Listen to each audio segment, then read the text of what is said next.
Welcome everyone to the Maine Gainz Podcast, episode number 7 with fellow BPN ambassador Blake Jacques. Blake, how you doing today? Good. I'm doing good, everyone. Thanks for having me on, Jenny. Absolutely. For those of you who don't follow Blake or don't know his story, he started off. You live in Canada. You still live in Canada, or did you move to Texas? Yeah, I'm actually in Austin right now. We drove down straight through 40 hours, no stops. Oh my We gosh. just got here last week, so that's my first week here. It's pretty cool being here. Have you before? I know you. We'll get into how you moved to Switzerland, but were you always in Canada your whole life? Yeah, I was in Canada my whole life, just playing hockey and kind of pursuing that college hockey route. I grew up in Winnipeg, Manitoba. Stayed there for about 18 years of my life. I was always traveling around North America for hockey and stuff like that. And then in grade 11, that's when I switched to a rink hockey academy. It's a prep school in Winnipeg, and we traveled all through Western Canada for grade 11 and 12. And then that's when I moved away at 18 for hockey. How did you? I mean, you're Canadian, so it's kind of in your blood. But how did you get into hockey, and how did you kind of decide this is what I want to focus on? Yeah, so I kind of got into hockey around 2, 3 years old. My dad was a big hockey player growing up. My mom not so much, but my like that community I was in, if you didn't play hockey, like, oh, why aren't you playing hockey? It's just the normal thing to do. We had a outdoor rink in the backyard. We always went to the outdoor rink. And just growing up, that's the thing to do where I was from and just in many parts of Canada. So that's pretty much how I got into it. Did you play any other sports? Yes, I did. I played tackle football when I was younger. My parents did not like that just for head injuries and everything. And then I was a big golfer. Uh, Around 15 years old, I was on Team Manitoba for golf and like a high-end hockey player. So I kind of had to choose to kind of pursue one of them. Because in my mind, it was if you go both of them, you couldn't succeed in both. So I kind of had to drop golf and pursue hockey because I realized that you can play golf for the rest of your life, but hockey is just these next couple, 3, 4, 5 years to pursue that route. That's very cool. I had no idea you golfed at that level.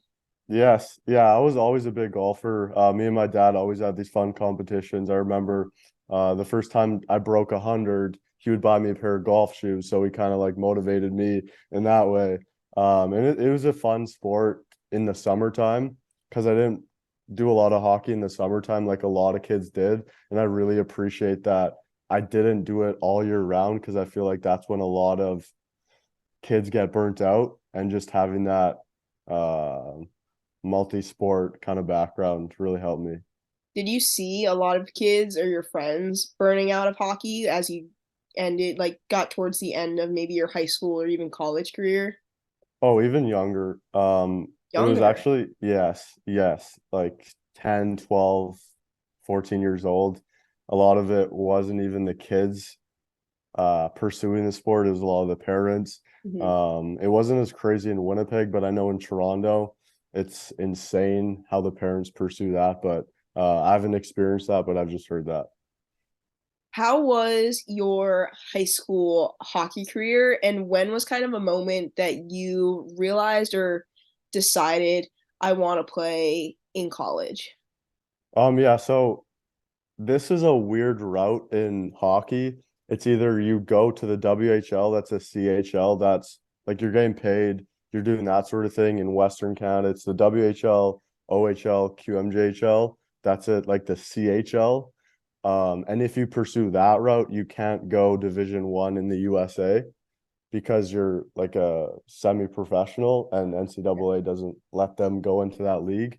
And then in grade 10, that's when you kind of get drafted or picked up on a CHL team. So I wasn't drafted. That was a very big shock to me and just anyone in that sport. A lot of kids, if you don't get drafted to the WHL, you just give up hockey. And that's in grade 9, grade 10. So it's pretty early still. And then I just kept pursuing it. I played U16s my grade 10 year, and then I got picked up by the Prince Albert Raiders in the WHL. So they asked me to sign. They wanted me to play there, but I didn't want to rush anything because I'm in grade 10, 11. I'm like still pretty young. I don't know what I want. So that's when I kind of just went back to the prep school league for grade 11, 12. I got dropped by Prince Albert Raiders, but then picked up by the Edmonton Oil Kings in grade 12, and they wanted me to sign as well. But for me, college was kind of that was going to be my route. So I wanted to go to Division One hockey. So that's when I kind of left the WHL and CHL in my rearview mirror, and then pursued this D1 route. So that's when I moved away at 18 to Calgary, Alberta. I played for the Okotoks Oilers, and that's in the AJHL. So the AJHL isn't in the CHL. It's in the um, it's in a junior A league in Canada. So if you don't go straight out of high school to Division One, usually go there, or the USHL that's in the US. It's there's a bunch of leagues, there's a bunch of routes I for know I'm that. trying to like I feel like I need Yeah. a board that you see on like crime shows where you can like line them all together. Yeah, I kind of explained it in my in one of my YouTube videos. I kind of explained just my hockey route and that sort of thing. Yeah. And then I moved away at 18 to Okotoks. I was doing online schooling there. That's still junior A. It's not considered college hockey, but you go there to kind of prep yourself for Division One in the States, or if you want to go to a college in Canada. And then that was 18, 19, and then that was when COVID was hitting. Oh, yep. So the leagues got kind of uh, just shut down. We had about 30 to 40 games the first year, and then the second year it was around 7 games we played. So that was a big shock to me, and that's when I realized I don't want to keep waiting to just wait for. We didn't know what COVID was going to happen, and then my uncle passed away, and that kind of gave me a big perspective on that could be me. So why am I just holding myself back from what I'm doing now, like fitness and content and YouTube and coaching people online and creating this community, than just sticking with hockey and then yeah, that sort of thing. So What was the recruiting process like when you went to the Oilers and when you were trying to go D1 in the States? it honestly started in grade 9, grade 10. That's when like the best players obviously get picked up because they see a lot of potential in them. And then like I would consider myself kind of like a late bloomer. I was around 5'6" in grade 10, so I wasn't the biggest guy. And then I kind of hit a growth spurt, and then that's when I got picked up by Prince Albert. And then I wasn't signing with them, so then it was on the same bus trip. So we were busing to Edmonton from Winnipeg. Prince Albert called me. They're like, "Sorry, we don't see a fit. You're not signing, so we're gonna drop you." And then on the same bus ride, Edmonton called me and said, "Okay, we'll pick you up. We want to show you around the rink and just show you our facilities there because we were going there." So I went there. And the recruiting process is really, I'd say it's very nerve-wracking as a kid in Canada because if you don't get picked up by a WHL team, then that's like a big hit to you kind of thing. But I got picked up obviously, so that was really good for my confidence. And then how did I go to Okotoks? Then I went to camps after grade 12 because I wasn't going to the WHL. No, yeah, after grade 12. And then I went to about 4 junior A camps in BC, Alberta, and then I chose Okotoks. So, That's wild. I have some parents who are like the recruiters are already talking to them and they have kids in grade 9 and there's like, mm, isn't this early? I'm like, I'm pretty sure that's normal. yes, it is very normal, especially not even the parents or the kids talking to the coaches, talking to the trainers. Everyone knows everything you do with the scouts because it's also interconnected. One of my coaches that was at my prep school, he was friends with the Okotoks Oilers, so that's how we kind of got in touch. So Gotcha. everyone's in touch, so it's just kind of staying um like respectable and just having a good head on your shoulders, I guess. As you, because because of COVID, your season got cut short, and you made that really tough choice to kind of walk away from hockey. How long, like, did you go back and forth in your head? Did you question it when you actually decided to stop playing? What was that thought process like? So in grade 10, 11, 12, that's when I kind of had to look at all my options and kind of choose what's the best for me. Because if you go to the WHL, every year you play there, you get a free year of schooling when you go out of WHL because you're not doing school in the dub. Maybe you're doing a couple online courses. So that was a big indicator for me. Okay, I could go to the WHL, get free schooling in Canada, but I wanted to go to the US to play D1 hockey because that's like that environment, that atmosphere is really cool. So that was my kind of dream when that was still in the back of my head. And then when COVID happened, I just lost love for the game, I feel like, because I always just had hockey and just had sports growing up. But then when COVID happened, you kind of have a break, you kind of have other stuff to do. Like I started pursuing the fitness and the content creation world. I was always into that from 13, 14, 15 years old, but now when we had some time to actually look at what other things we like, I'm grateful that I have this passion because I know a lot of kids, it's just hockey. They didn't play any other sports. In summer, they just played hockey, hockey, hockey. And then when that kind of went away, it was really tough for them. So I'm grateful that I had other passions. When it originally shut down and you started to realize like there's no more hockey, did you go through kind of like an identity crisis? Because I know a lot of athletes, they tie their kind of self-worth and who they are to the sport that they play. And when they're done playing, they don't really know, because they don't have other passions, they don't really know who they are anymore. 100%. Um, it was my 19-year-old Christmas break. It was like a 2-month break because COVID was just crushing the season. And there's no practices, there's no games, there's nothing to look forward to. So that's when I really lost passion for it. And then um like I said, my uncle passed away. That gave me a big shock to myself and my other passions I had that I was very into, but I just had hockey. It was just hockey, and I was so involved in that that I didn't have time to pursue these other things that I liked, like online businesses and just content creation. And then when I moved on from that, it was super hard even telling my parents, my friends. I didn't know if anyone would even talk to me, to be honest, because that's who I was. I was a hockey player. And then when you say you're quitting, it's like you have nothing tied to your name at that point. And then it took me a couple months to a year to actually um, uh, respect myself in that way. But I luckily found running. I started running. That was a very hard journey because I never ran before. Like all hockey players hate running.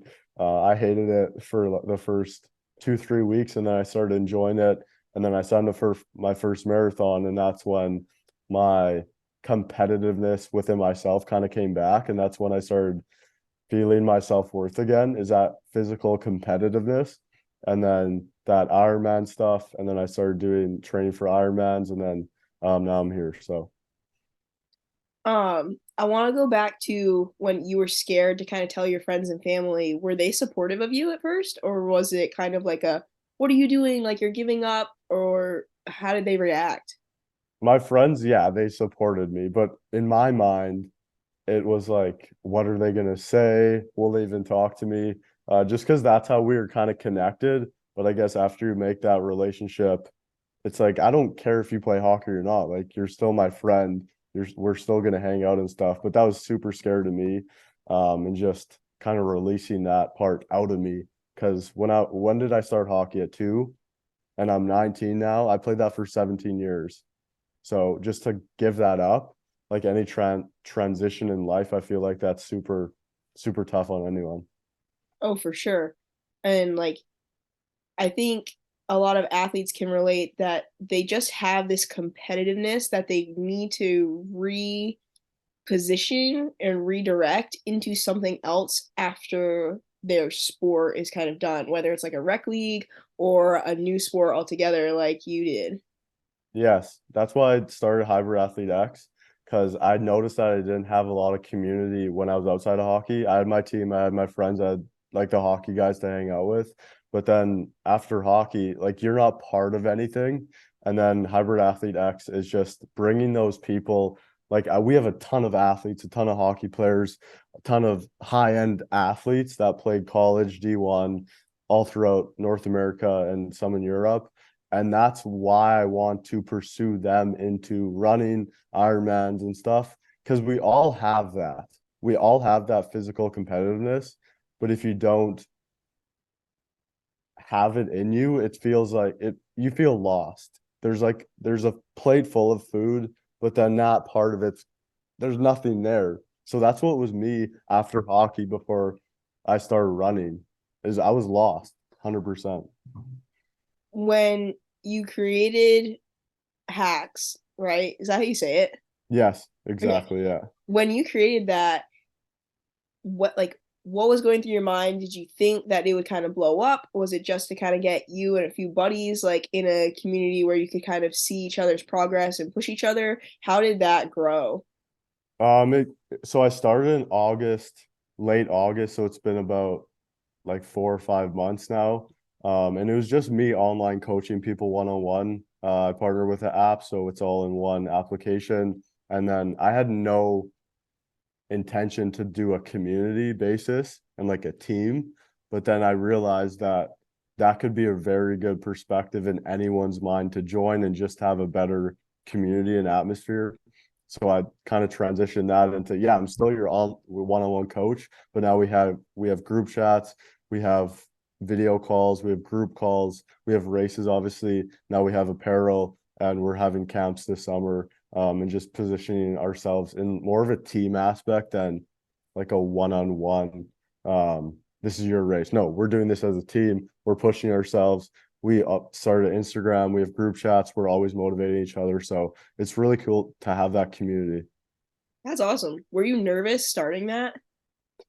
Um, no, because I did one-on-one coaching like 3 years ago. So when I was 17, 18 years old, but it wasn't as, let's say, put together. It was just, I'll send you a PDF of workouts to do. Hmm. So it wasn't definitely as organized as it is now, but I think that's just part of the journey and realizing how you can improve what you did before. That's very cool. Where is your camp going to be at? In Uh, Col- Austin? no, it's in Kelowna, British Columbia, in Canada. How much longer are you going to be in Austin for? I leave at the end of April, so we just got here, and then we have about 3 more months here just training. We're doing Ironman Galveston. We have a couple athletes doing that, and then our biggest race is May 28th in Victoria, BC. So that there's around 17 athletes going there, so it's going to be really big because they have their family, they have their friends, so there's going to be probably around 50, 60 individuals there with us, so it's going to be fun. That's a lot of people. Yes, it is. I'm nervous for that, to be honest. Like, because I And want to you have coach like a all of team. them? Yeah, yeah, When you, so you, let's, I want to talk about how you moved to Switzerland for a while. Because I yeah. find it fascinating that you're able to move so much and just kind of bop around. Yeah. So I moved to Sweden. It was Or yeah. Sweden. But when I finished hockey, I started a digital marketing agency. So that's how I kind of got that Sweden connection, and that's why I moved there to just work in house with them closely because I'm obviously working remote right now. So they wanted to have me in person, everything, and I'm going back in March just to have a conference there. So I've been there last year, and then obviously this year for a couple months, and then now we're here. So How was training in Sweden? I kept saying Switzerland, but yeah, training was I'd say it was the best training I've ever had, but it was the hardest because it was 8 hour time difference from all my friends, all my family. So 8 p.m. that's when my friends woke up.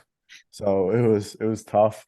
But it gave me a lot of focus, and just there's no distractions because I've no friends. There's just the people at the office and kind of going into work. a couple days of the week, and then just training and growing hacks and creating content. It was definitely the hardest time in my life for sure, but it taught me a lot about myself and how I want to kind of move forward in this way. Now I'm here, and this trip has been the best it's ever been, and just so many things are moving upwards from that kind of that downhill slump that I felt in Sweden. But it was a good experience, and I really appreciate it. But How would you, I'm trying to figure out how to word this. So, like, your mindset now, especially going from hockey to now triathlon and coaching, what are some of the common themes that you find that you had mindset wise in hockey that you had to use and transition post hockey? definitely the work ethic. I think that taught me a lot from hockey transitioning into this. All my coaches, everything that they said, now that I'm a kind of a coach, now I fully understand why. Because when we're 15, 16, 17, 18, 19, we're just like, yeah, he said this, he said that. But now it actually clicks. And just to have that perspective of why the coach was saying that definitely taught me a lot about how I go about training athletes now.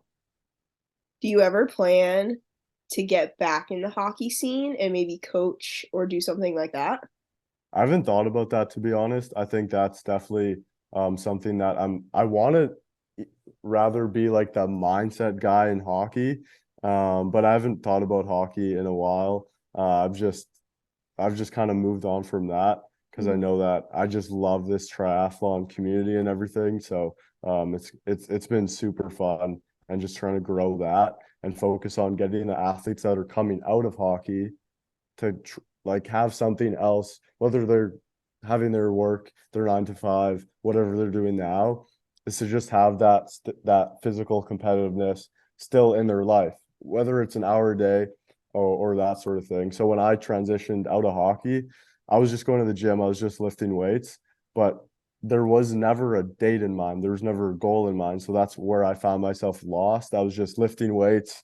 Okay, but for what? Like, I'm healthy, obviously. I can walk up the stairs without losing my breath, but why? So I think that's one thing I really want to work on with the athletes that I'm doing now is focusing on having that date to look forward to and just planning that season. So it's like a hockey season or a soccer season or a tennis season or a rugby season in that way.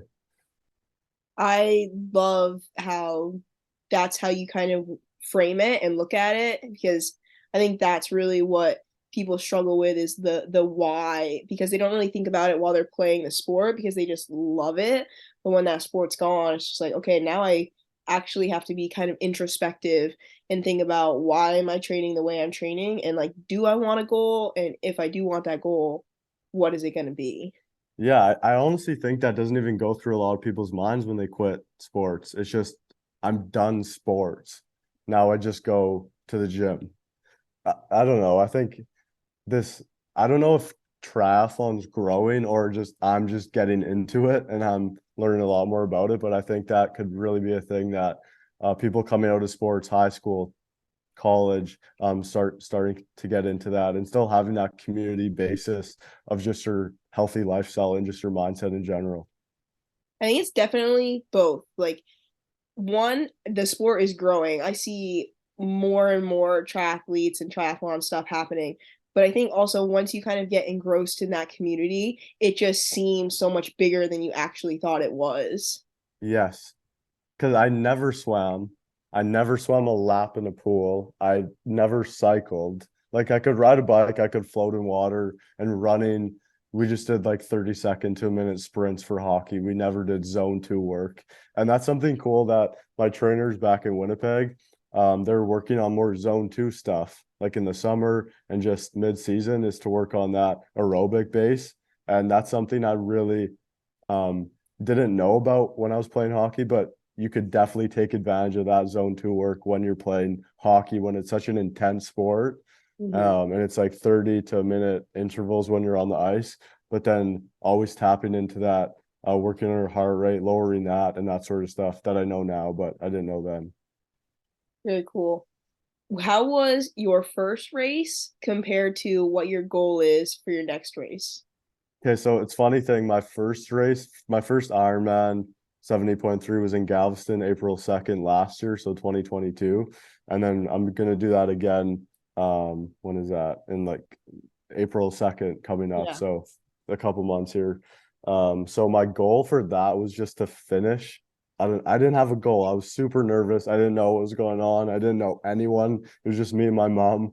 And then yes, yeah, she came with me to that race, and then and then I did a couple others, and then my last race was December 11th, Ironman Florida, and that was an hour and 5 minutes improvement in Jeez.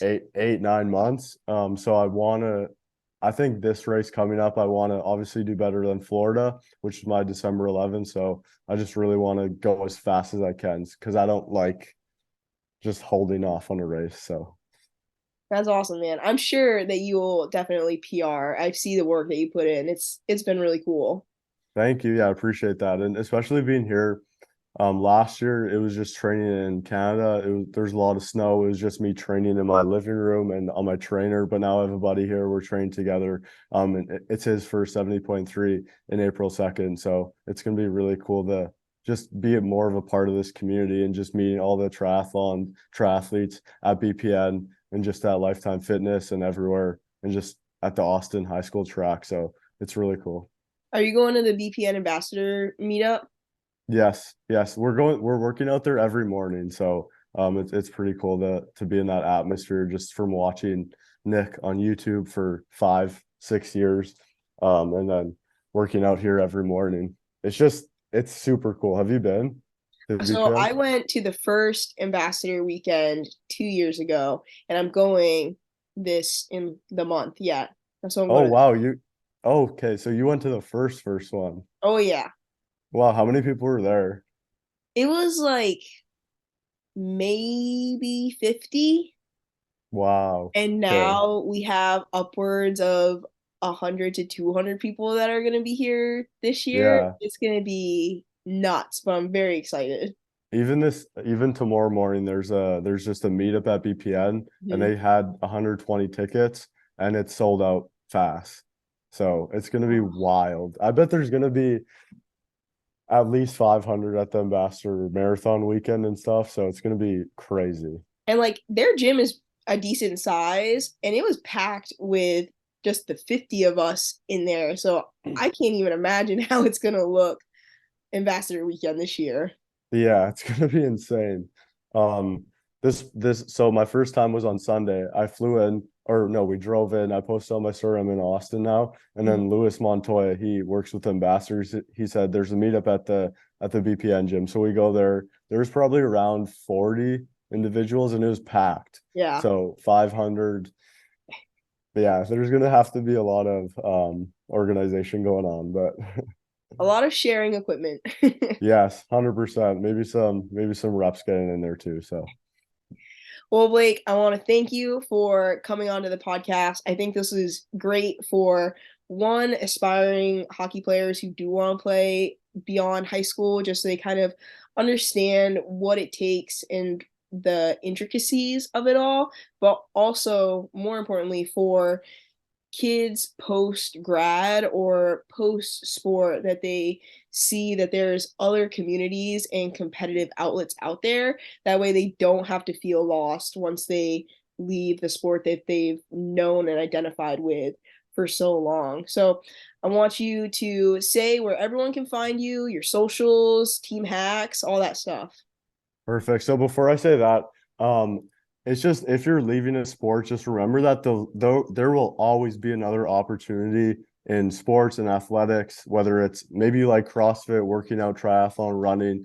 There will always be something, especially with all these communities growing with BPN, with hacks, with a lot of other of the coaching platforms. There will always be something after the sport. And just reach out to any of us. I'm sure we all went through something. So just reach out and just ask us questions. But my Instagram is at Blake Jakes. My YouTube is Blake Jakes.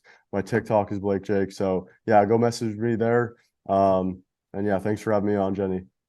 Absolutely. I'll make sure to put all of that in the show notes so you guys can see that. Go follow Blake and all of his stuff.